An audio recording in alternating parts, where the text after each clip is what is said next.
وكل التفاصيل بيملك مفاتيحها، يحتفظ بأسرار المكان كاملة، ويبتهج بكل ضيف يخطي عتبة مركز رمسيس وصواصف.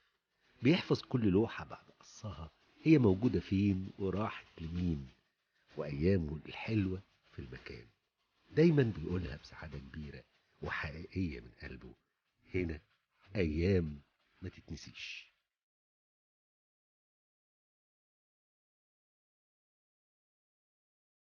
اخبارك ايه؟ الحمد لله نحمد كله ربنا. تمام؟ الحمد لله كله كويس ماشيين احنا كويسين دلوقتي الحمد لله. بنتكلم على الجيل اللي هو كان ايه، 73 74 بقالنا ولا فترة. مظبوط كده؟ كنت ولا انا الجيل اللي قبل؟ من الجيل الاولاني، ما انا من الجيل الاولاني اللي هو الجيل تبع الاستاذ الاولاني اللي هو رمسيس ايه، الله كان يرحمه. سنة 60 بقى؟ كان كام 70، كان كام 50 حاجه 57 58 حاجه كده. حاجه و50. حاجه و50 يعني. ومن ساعتها بقى من ساعتها اشكر ربنا الحمد حضرتك لله انا كده الحمد شغال لله. هنا اهوت، وبقى موجود في مصر يعني بقالي 63 64 سنه ما شاء وانا الله، شغال على ربنا النور. يديك الصحة والحمد والعمر. لله احمد ربنا الحمد باب لله. رزق جميل. الحمد لله باب دول رزق شغالين جميل كويسين الحمد جدا. لله. انا بدات وانا صغير، بدات وانا عندي 8 سنين. سليم كان لي اخت عطيات هنا الله يرحمها. الله سليم يرحمه. توفت بقالي حوالي بتاع 3 4 سنين، كانت اكبر مني ب5 سنين. كنت باجي العب معاهم من اول مؤاخذه كوره ومش عارف ايه وبتاع، واتلفت حواليهم وانا اقعد الف لها شويه الصوف من حته الفضلات. الصوف ده تقعد تلفه؟ ها سليم والف وابدا. بدات بقى عجبتني طريقه الشغل. سليم فرحت جايب حتتين خشب في البيت وعملت نول بالحته الفضلات بتاعت الصوف اللي هي بتطلع في الكناسه بتاعتهم، وبدات اشتغل عليه وجبت الباشمهندس الله يرحمه الف مره، اقول لهم ربين الباشمهندس رمسيس الله يرحمه. سليم فقال لي يا ابني انا اسف، ما فيش مكان هنا، مالكش مكان عندنا يعني ايه. سليم فخدت النور وعيل صغير وروحت على البيت. روحت كملت الحته اللي كنت بشتغل عليها، رسمت له فيها المازطير وفرع شجره ورقه ورده حاجه زي كده من البدايات خالص. وبدات اشتغل بقى على النول بنفسي. ما خلصت الحته وجبتها وجيت، قال لي انت جيت تاني؟ انت جيت تاني؟ قلت له يا بيه انا بحب الشغل. قال دام بتحب الشغل تعالى انا اسلمك بقى نور ايه، نور كويس. بدل اللي انت عامل برواز خشب زي الحته النور ده برواز الخشب كده انت منجره في البيت يعني. وبدات اشتغل بقى، اشتغلت بقى كان بيديني ولا مؤاخذه صوف كويس وخيط بتاع السده اللي بنسد بيه. وبدات خيط قطن، خيط قطن بتاعنا احنا قطن مصر يعني.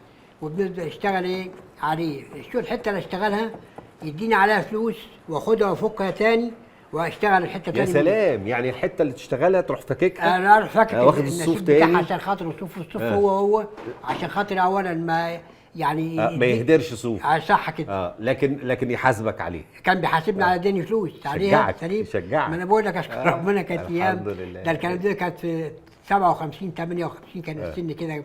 كنت لسه بروح المدرسه ابتدائي وبعدين ارجع تاني هنا قريب برضه في الحرميه. المدرسه اللي هي المدرسه في الابتدائي بتاع التعليم الاساسي تبع الحكومه. يعني كنت بروح المدرسه وبعد الفتره بتاعت لما اروح البيت الف لفتين صوف واجيبهم واجي اقعد نلعب بقى كوره ونهلل وبتاع. كان هو بيجي كل يوم خميس، هو الله يرحمه والمدام وصواصف الموجوده ربنا يديها الصحه.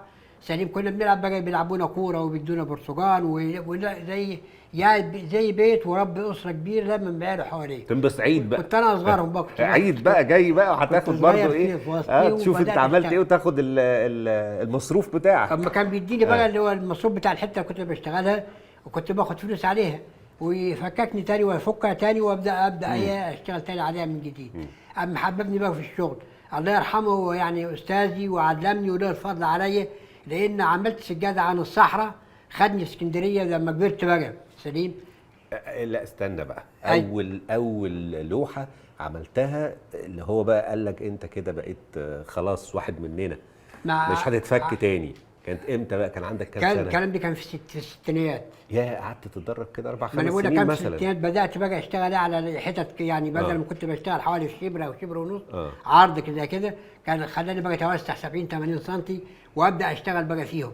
ارسم ولا مؤاخذه حيوان، ارسم طيره، ارسم بحر، ارسم سمك، ارسم طريق ولا مؤاخذه بتاع غنم، راعي غنم. اللي انت شفته بترسمه، اللي انا بشوفه في دماغي برسمه. المهم مفيش حاجه فيه سكتش ولا في حاجه مرسومه. ما ميزه الشغل ايه بتاعنا ده ان ده كله من الخيال ومن الطبيعه، لان الطبيعه جميله جدا بتاعتنا بالنسبه بنشتغل فيها. يعني انت ستك تمشينا المنظر في الجنينه نهوت، هجيب لك موضوع انت ممكن ما تاخدش بالك فيه، خلاص انا هطلع من دماغي. يعني اللوحه اللي انا شغال فيها دي عن النيل، بدات فيها النيل وبدا فيها الصيادين وفيها المراكب اللي هي على النيل اللي موجوده دي. فانا بدات بقى اشتغل في حكايه الصحراء ديت، عملت قطعه عن الصحراء الموجوده سيادتك في المعرض، اديك هتشوفها. سليم. كان الله دي يرحمه اول قطعه حضرتك ايوه سجاده كبيره. وما حدش فرط فيها. ايوه موجوده في المتحف، موجوده في المتحف. سليم. قبل كده عملت سجاده كبيره يعني حوالي 3 متر عرض في 5 متر طول. دي على النول الكبير، النول اكبر نول عندنا موجود هنا. دي الرحله دي يعني الواحد دي راحت فرنسا.